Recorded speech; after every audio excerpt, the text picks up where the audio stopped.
Welcome back to Leading Our Own Way. I'm Andrew White, and I've just recovered from having a wisdom tooth pulled. A few weeks ago I filmed with that wisdom tooth out, and it really freaked me out. I was worried I wouldn't be able to interview those incredible people, but I got through it. Anyway, back to the episode today. We're up to part 2, and if you caught part 1 of my conversation with Claire Woodley, you'll know we're in for something special in this second part. Claire, who brings both musical heritage through her father Bruce Woodley of The Seekers and her own unique gifts as a psychic medium and self-love coach. It continues to share her deeply personal journey with us. In part 1 we explored her spiritual awakening and inner childhood work. Now we're going even deeper, because in this episode Claire opens up about her battle with bulimia, am I saying it right? Anemia? Bulimia? The impact of childhood programming on our adult lives, and how she learned to listen to her body's wisdom. As did I. Who would have ever thought? She shares powerful insights about feeling our emotions to heal them, the connection between mental and physical health, and why breaking free from labels is essential for finding our true purpose. This conversation gets beautifully vulnerable and real. Exactly the kind of authentic sharing that helps us all feel less alone in our own struggles. Claire's courage in sharing her story will inspire you to look at your own healing journey with fresh eyes. So settle in, open your heart, and let's continue this transformative conversation about what it really means to love ourselves unconditionally. Here's Claire for part 2. Enjoy. Yeah, so it became something that I hid for a very long time. And my heart goes out to all those people who have suffered from it, because it is something that you hide, and it's very compulsive, and it becomes habitual, and you don't feel like you're ever going to be able to stop. And it's also about the fear of being overweight as well. The body speaks to us in many different ways, especially when we're down. And I think you're right. I think connecting to things from the past, the childhood, the stress, the chronic stress that's built up over the years. You've mentioned you went through periods of depression as well. Yes. Was periods of depression from a young child, or was it just teenage years leading up to the point when you started with the bulimia? Now I'm remembering, and because we were talking before we went on to air, I was teased when I was younger because of my nose. Yes. And I inherited my father's nose. It had a little bit of a bump in it. And I just used to remember always just going like this at school and hiding my face. And, look back on that, poor me. Back then it really wasn't nice, some of the things that people said about my nose. And when I was 23, or maybe when I was 20, or maybe most of my life, when I found out about what, plastic surgery could possibly fix it for me, I asked my parents, would they please do that, help me? And they did. And it was quite wild, actually, for me seeing that bump gone, but it didn't fix what was inside. Yeah. It's still there. She's still there, that little me. I do a lot of inner child work with my clients, because I feel it's the most important work you can do to acknowledge the inner child's pain and suffering and bring it out. When did you go on that journey of fixing the inner child, then the inner you, the root of what wasn't fixed from the fixing of the nose? Yeah. Do you know what? I think it's just been a daily thing, because it still comes up to this day in different in different ways. Although I'm not suffering from bulimia anymore, but I can, think things about myself that, like we all do.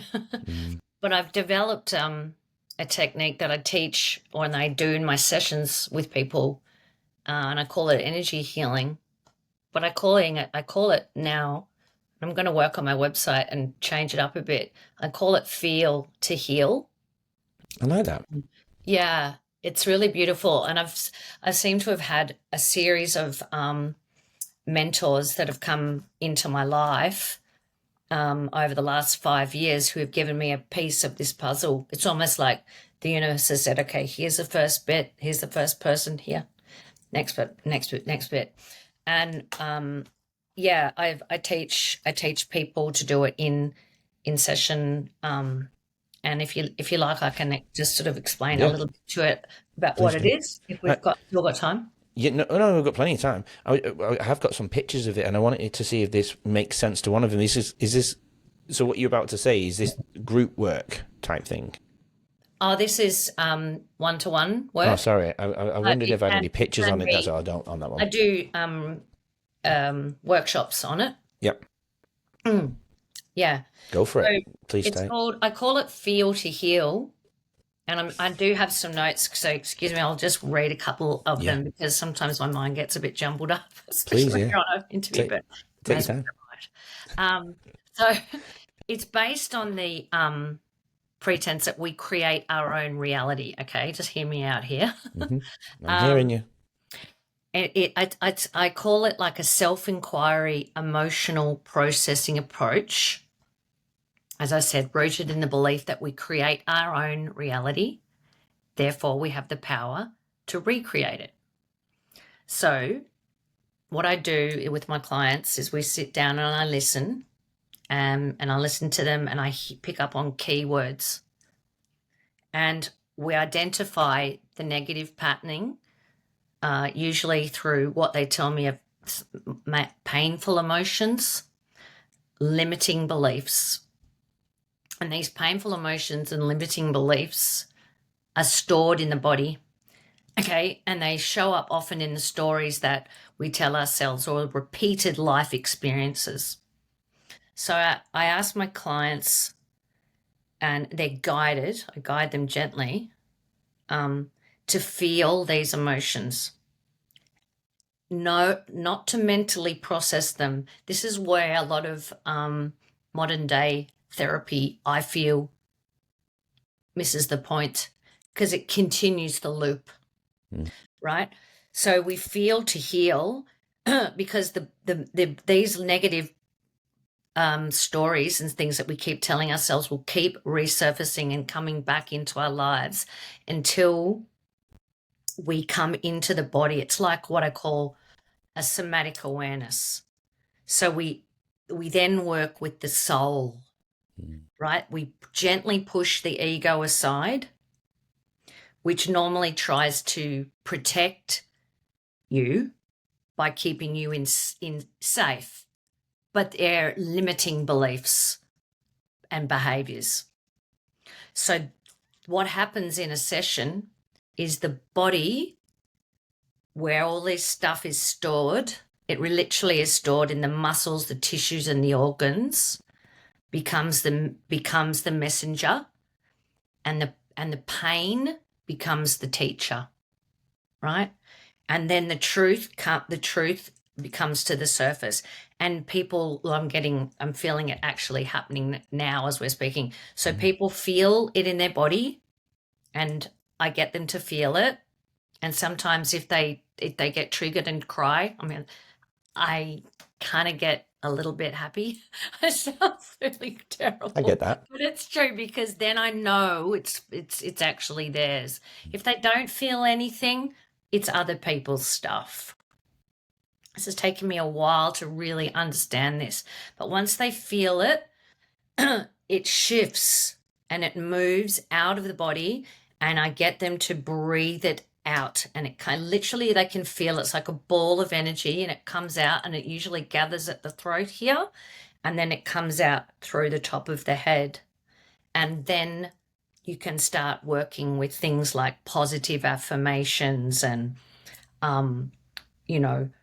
reframing it and taking responsibility too for creating your life, and their realities change sometimes instantly.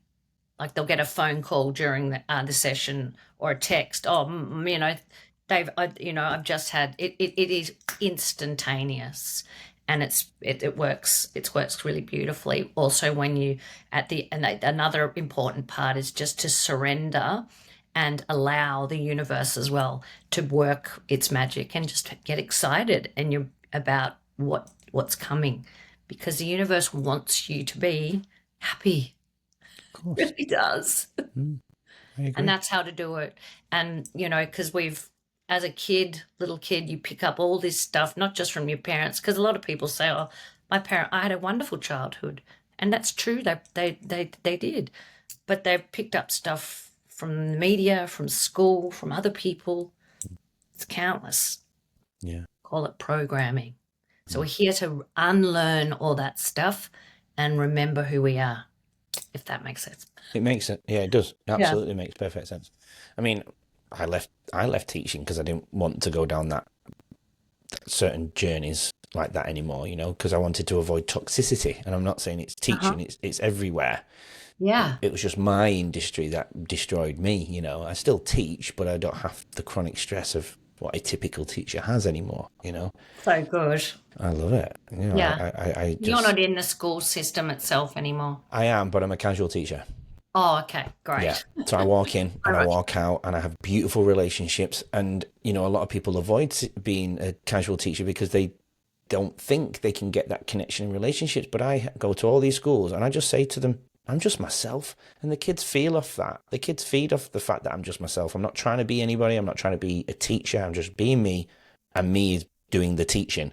And I say that to them and I articulate that, and everybody just, everywhere I go, like, Mr. White, you're back, beautiful. And it's awesome. I honestly believed it like everybody else. I didn't think I would have what I would need. I'll just do it for the money, get paid so I can do this. But I genuinely enjoy myself.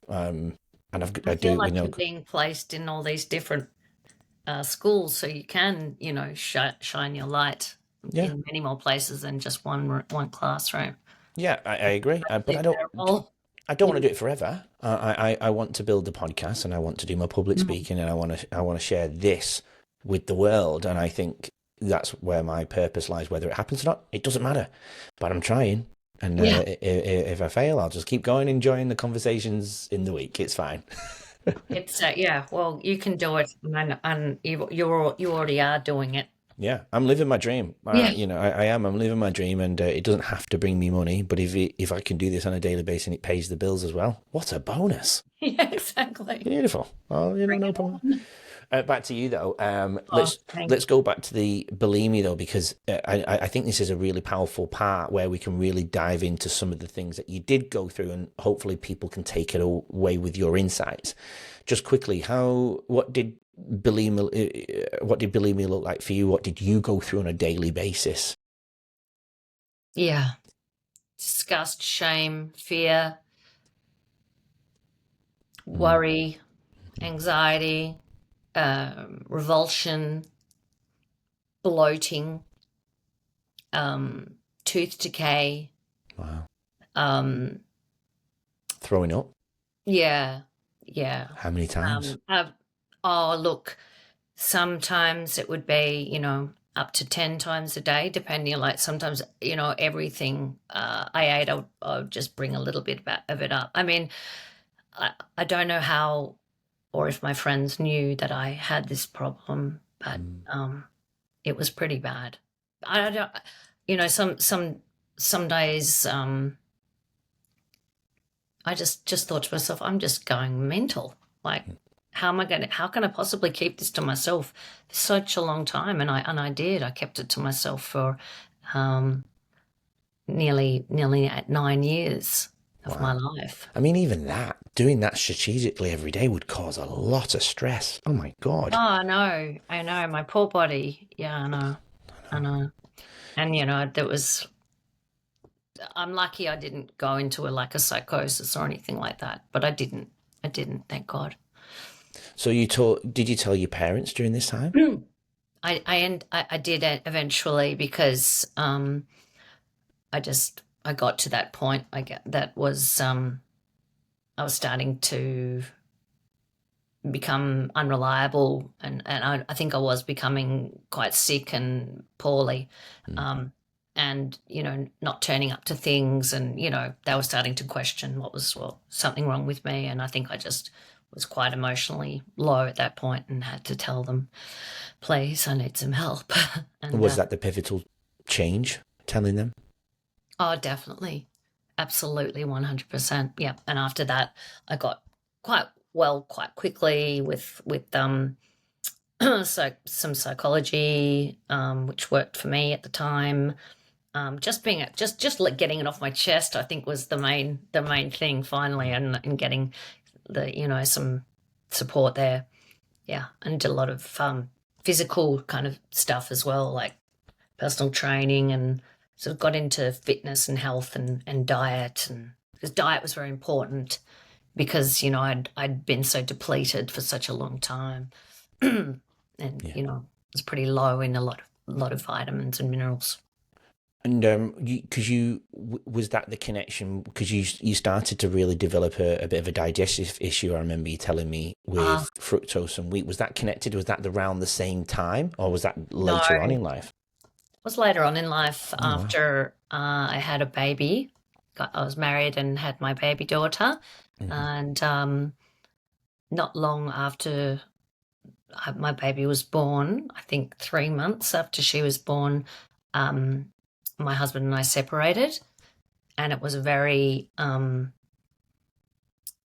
domestically violent situation, not physically but verbally, and highly stressful for me.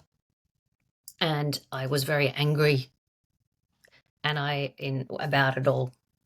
I thought, oh my, because I wanted more children. We had a lovely house. I thought, I couldn't believe this was going on because I had my first child when I was 36. So I was also, the clock was ticking for me. And I thought, oh, this can't be happening. So I was really, really angry, really a lot of rage inside of me. And I believe that's what caused this breakdown in my digestive system, where I just felt like I was being poisoned by everything I ate. And it started actually off with acid rising in my throat. That was the beginning. And I couldn't treat that with any pill that the doctors gave me. Nothing they gave me it was really painful to sleep, to treat that. And then having all the tests and things. Was that the burn of the esophagus? Yes. Was that because I had the same thing, and I thought it was an anxiety attack, and it could have been anxiety attacks, but eventually I got that ill with it. It was my gallbladder.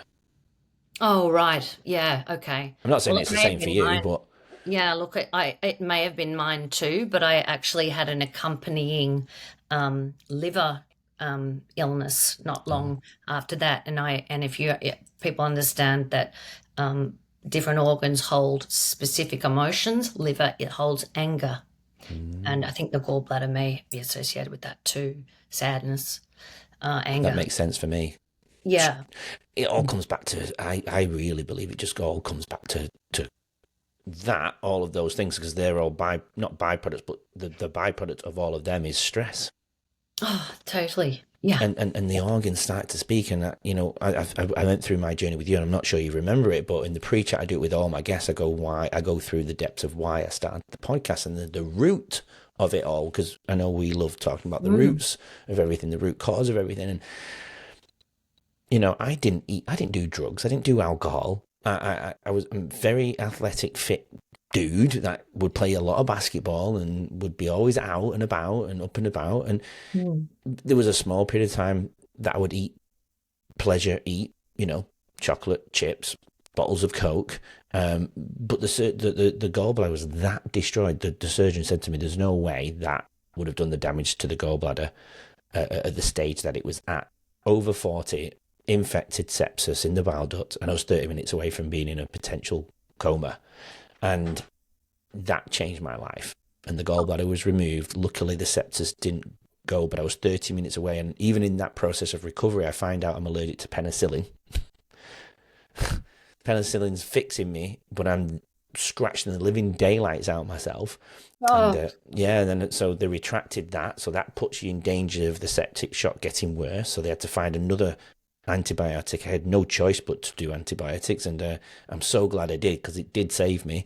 But I got out and I just changed everything, and that's why I started to, as you can see, read all these books around me, of the body and human physiology and cellular level stuff and the brain. Because if we can prevent mental health, we'll preserve our body, right? We'll preserve everything else. Yeah.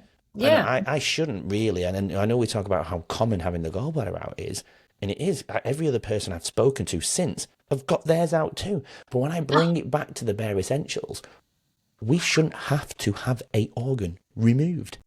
No. If you think about it, like, go deep with it, we shouldn't have to have an organ removed. No.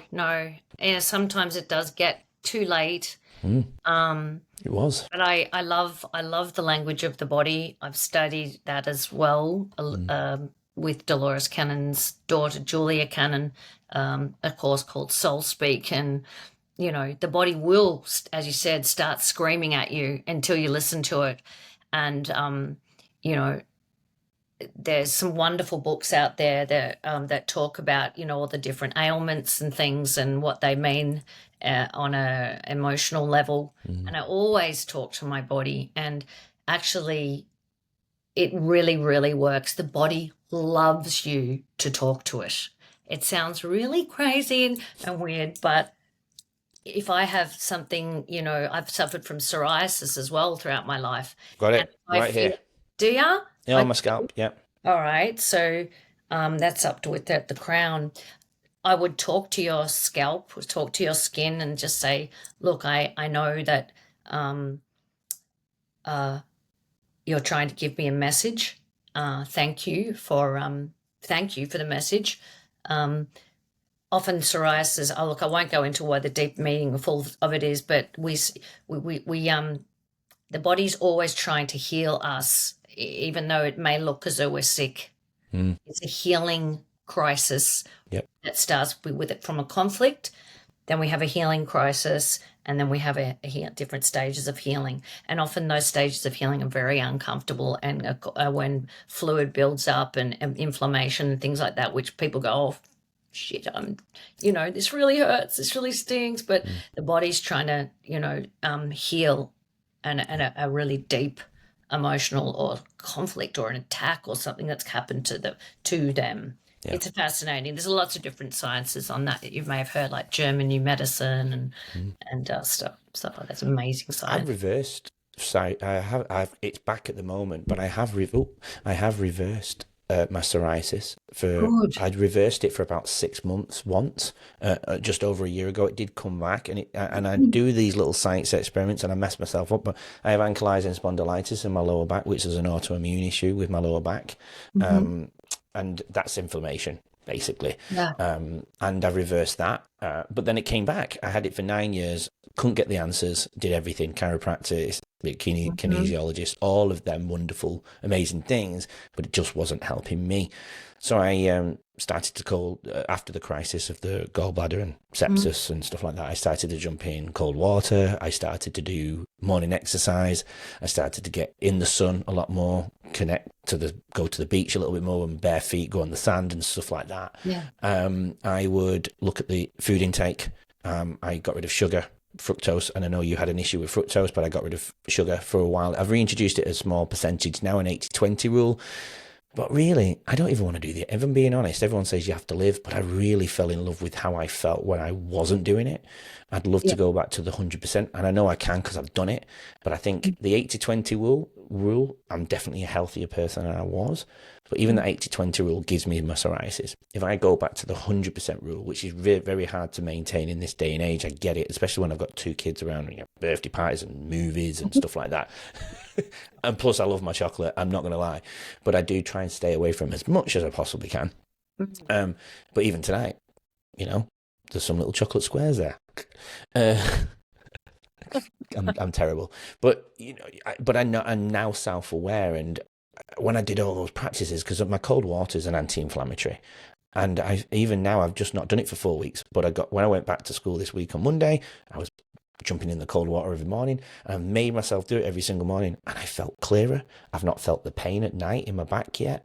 The psoriasis is there. I think if I take away I got rid of milk and stuff like that, and got rid of the sugar. My psoriasis did disappear, so I know I can bring that back. But I'm back at that beginning again where I'm experimenting because I've forgotten. It was like a year and a half ago when I got rid of the psoriasis. Yeah. But I had psoriasis all across here as well. You'd see In the the eyes, yeah. yes. I'd have red marks there going that way, and it would flare up now if I had sugar, and I'd snore if I have sugar. If I get rid of that, I That'd don't be a snore. question that we could do, you know, in a past life hypnosis. We'd ask your high self to give us information about why do you have this ailment?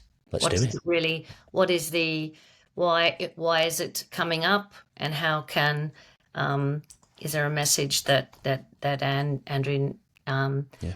has not quite understood yet? Or is he doing okay with it? You know, because sometimes these are life journeys to you learn how to, you know, go deeply into yourself and your spirituality and your health.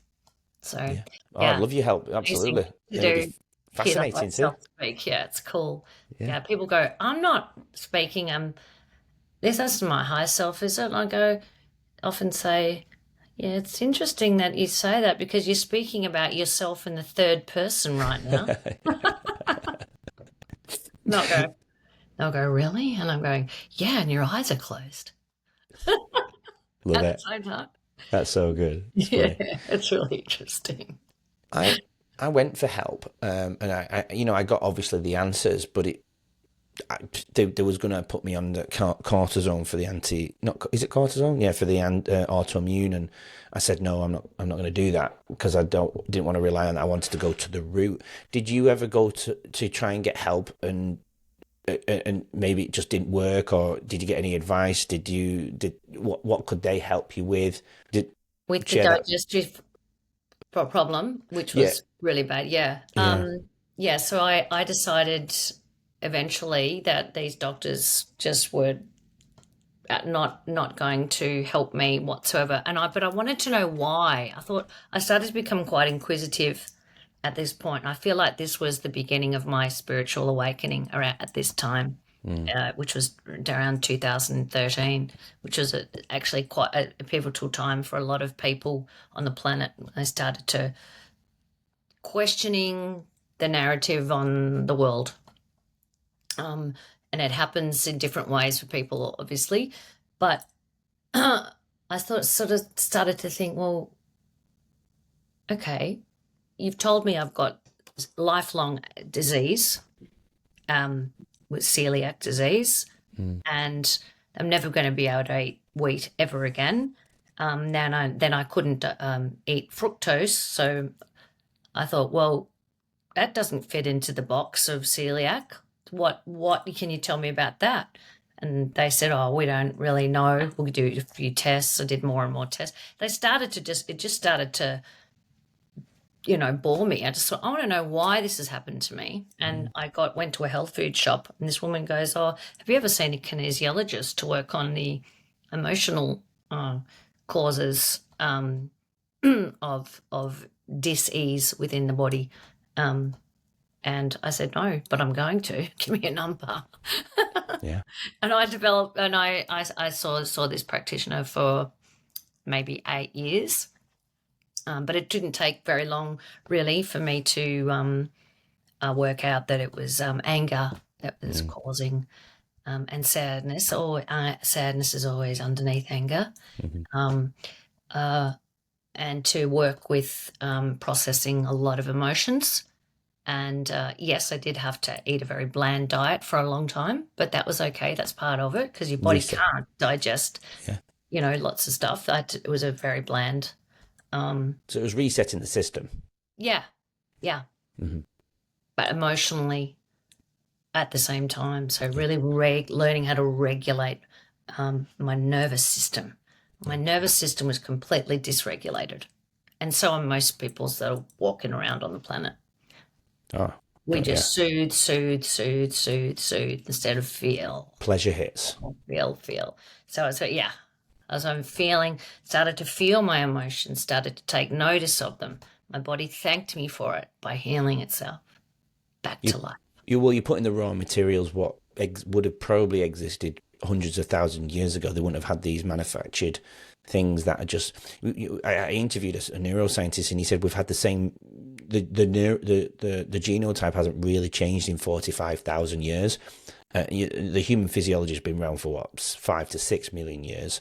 Obviously not. We didn't appear like we do now that long ago. We've obviously spanned from through the different human names. I forget all the your Homo sapiens and all the different layers of those human species. I don't really know what I'm talking about in that regard. But the genotype hasn't changed for around 45,000 years, and yet in the last couple of hundred years, I mean more so in the last 50 years with the introduction of ultra processed foods, they just the cells can't cope with the introduction and keep up to the body's now. Inflammation never used to exist. Inflammation is what you said before. It's speaking to us to say, hey, you're putting something into your body that's not meant to be here, and the expression of your genes are not coping with it. Yeah. Yeah. Yeah. And it's what age were you here then when you were going through that particular part? I was around 38 to 40. Mm-hmm. And that was what your peak of your illness was. It during that pivotal moment of going, I need to get to the bottom of this. Was that the peak of the illness? Yeah, it was.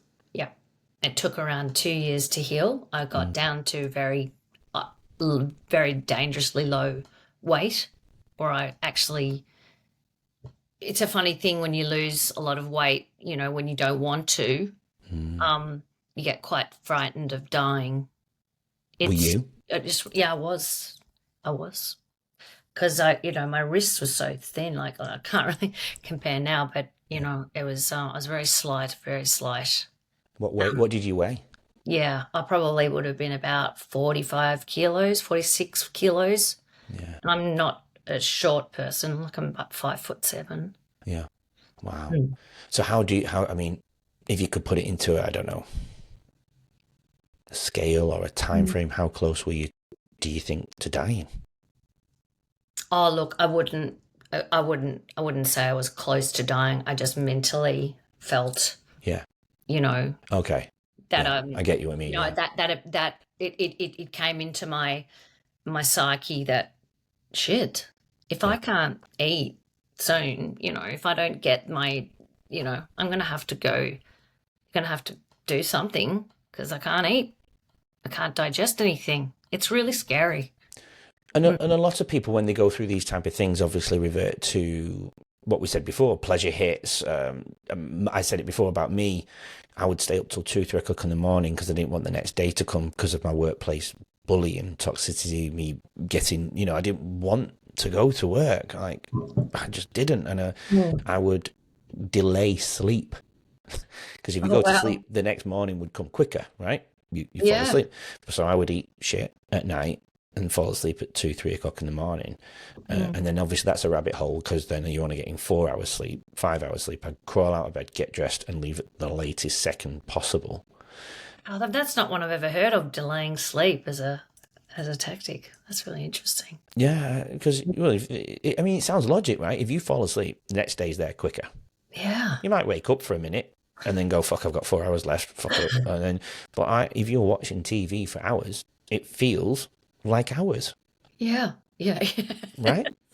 So I would do that every night, but I would, and I even said it today, I would put a mask on the next day. You would never have known something was wrong with me.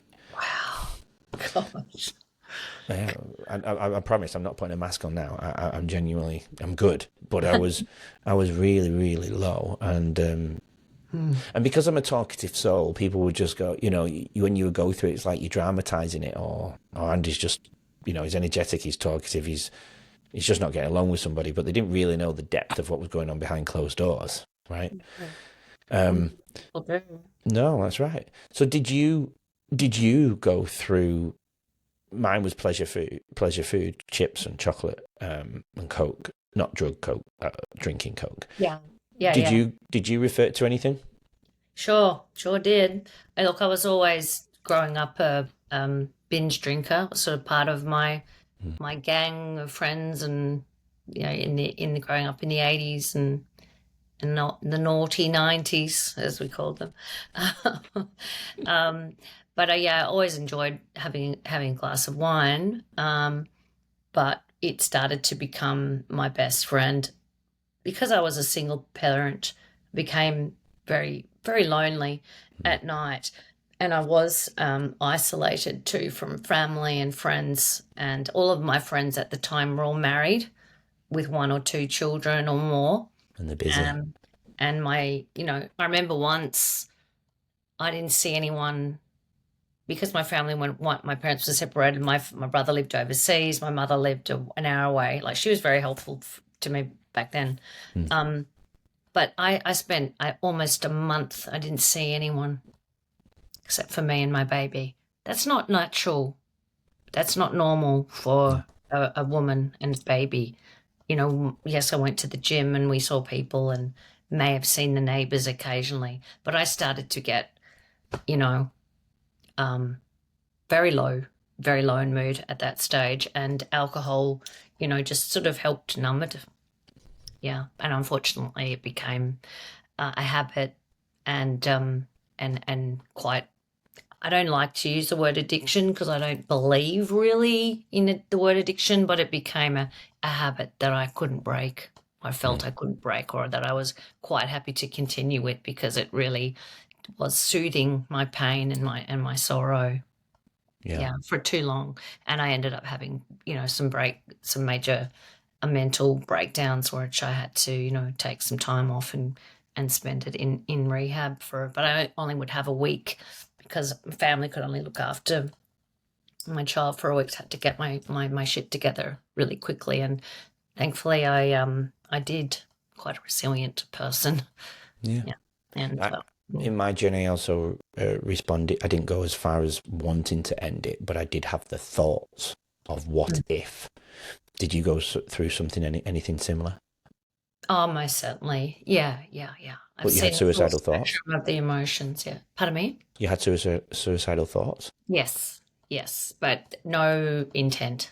Yeah. But, I remember walking through the city one day and just looking at the buildings and thinking, wow, is that one high enough to jump off? Like, I thought, what a crazy thought. Like, what am I thinking? This is so, you get to such a low point. And my heart goes out to people who suffered, and people who have taken their own lives, and I ended up working when I became a nurse again as a psychiatric nurse.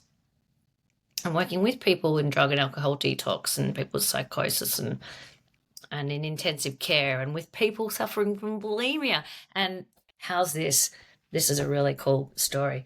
I was working in an ICU, which is an intensive care unit in a psychiatric hospital in Melbourne here once, and the doctor who looked after me at the time was working in this hospital. Who'd looked after me early with my in 20s with my bulimia problem, and he recognised me as the nurse in there that day, and the most wonderful thing happened. He and I saw him, and I thought, oh shit, he's gonna say, what's going on here? But he said to everyone in.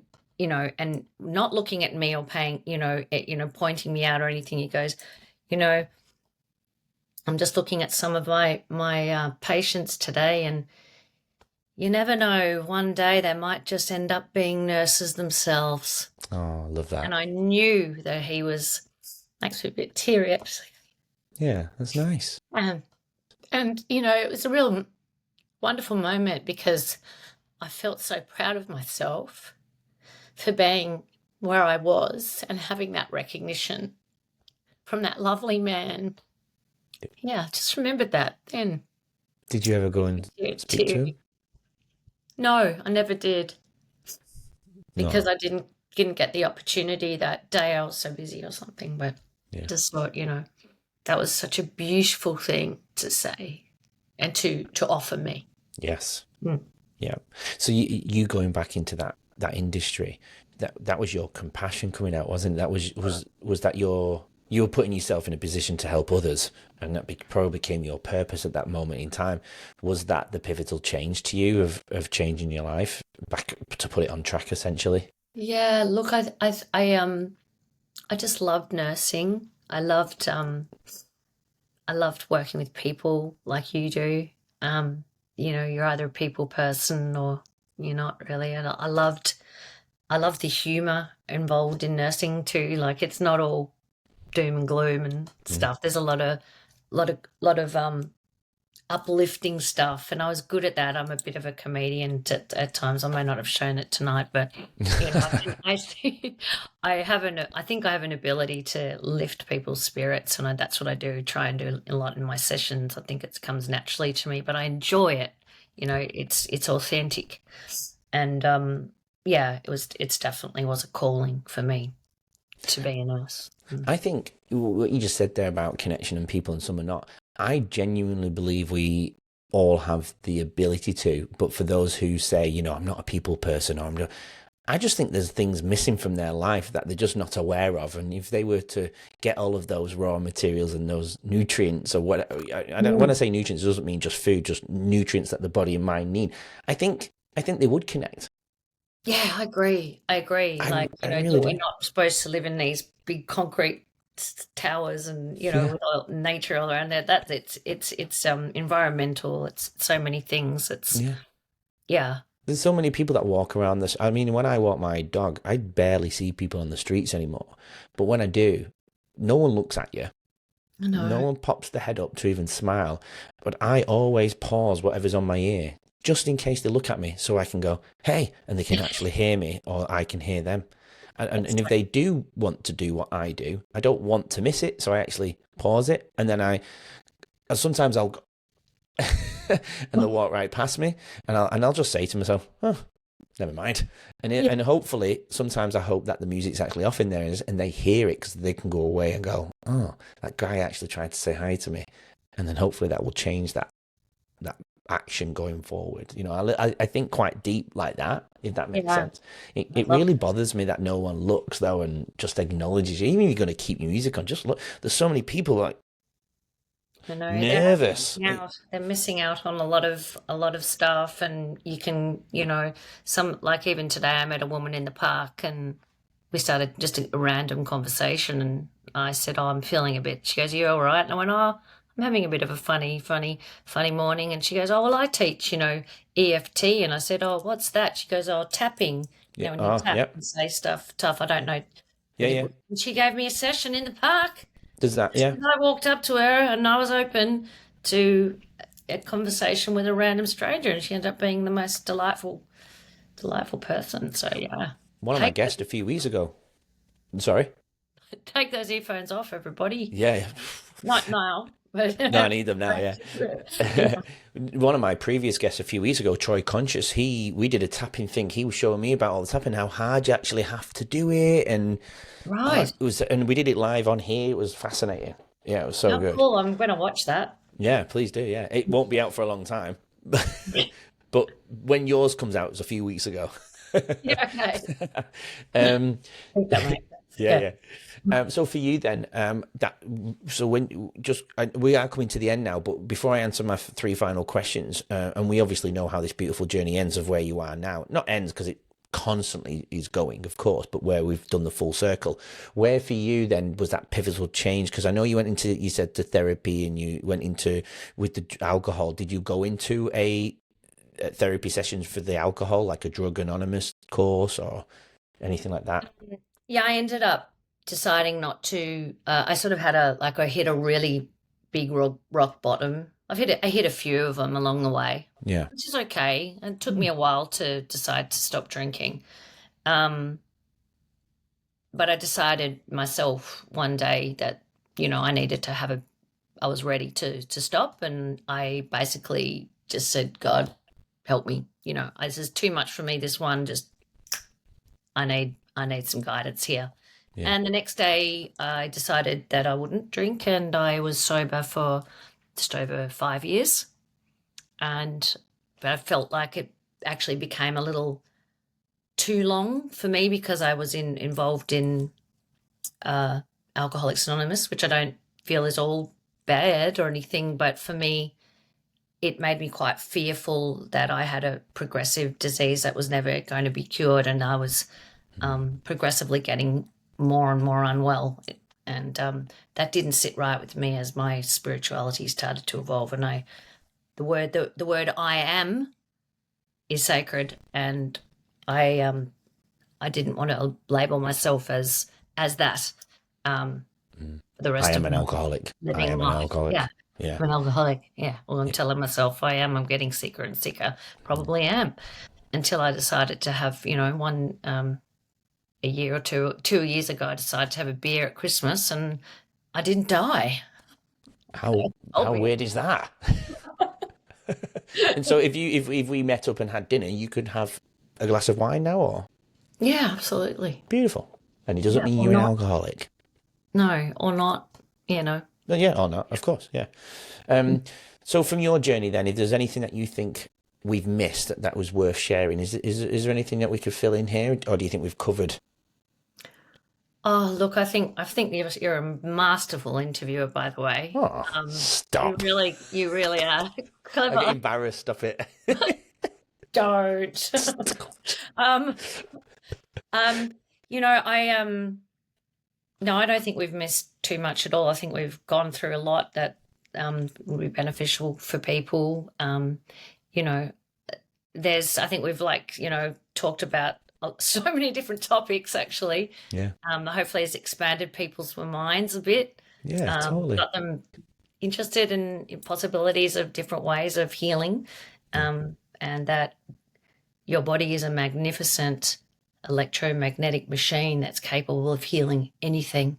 Mm. And I really mean that, anything, if you can love yourself back to life. And prevent things from happening too, Yeah. as in, Yeah, of course. inside in diseases and Yeah, and right. that's all to do with loving the self too, Yeah. by taking, making different choices for yourself. And So it's on all that, about choice.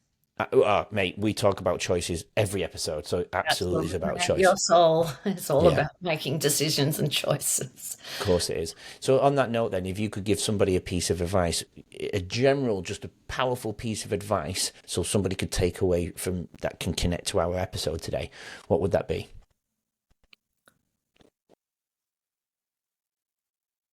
Tell yourself you're beautiful, or that you love yourself at least once a day, because words are powerful and have the ability to change history.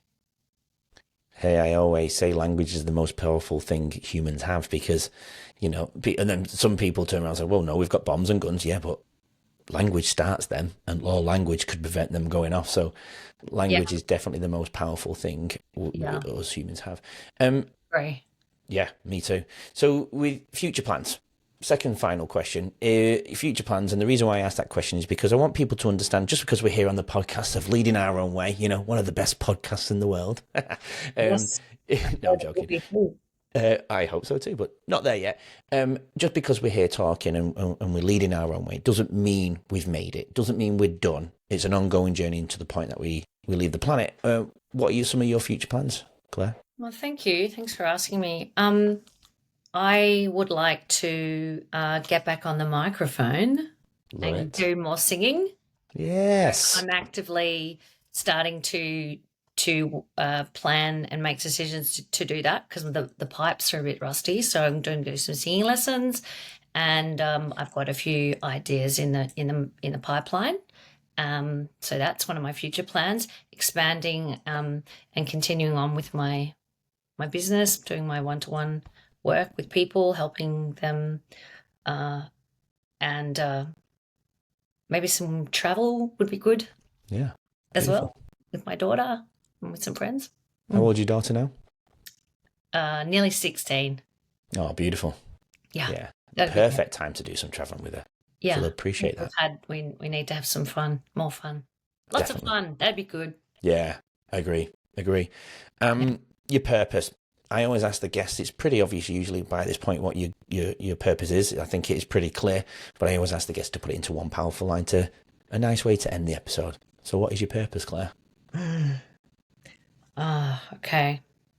I feel like my purpose is to help, through learning how to love myself, I can then help you learn how to love yourself, because loving the self is an inside job, and we can love ourselves, we can heal the world. Beautiful. Claire, thank you for joining me on Leading Our Own Way. It's been such an honour to talk to you again, and I know we're going to be lifelong friends, as I am with all my guests. That's so nice. You won't be able to get rid of me. God bless you. Thanks. It's been a pleasure. She's thinking I'm not going to talk to him again. No, it's lovely. Thanks, thanks, Andrew. I've really, really enjoyed going down this pathway of remembering my life with you, and you handle it really, really nicely and delicately, and I hope everyone enjoyed it. Thank you. I'm sure they will. I'm sure they will. Well, thanks to Claire. Thank you for joining me on my journey. I really appreciate it. But to everybody else, we hope you have a great week. Keep leading your own way, and make sure you come back next week for another amazing and inspiring guest. But from Claire and myself, have a great weekend, and we'll see you next week for the next one. Thank you. Bye for now. Cheers, Claire. Wow. Just wow. Claire Woodley's vulnerability and wisdom, as you've just seen in sharing her healing journey, has been absolutely incredible. From her insights about emotional healing to the powerful connection between our mental and physical health, Claire has given us so much to reflect on.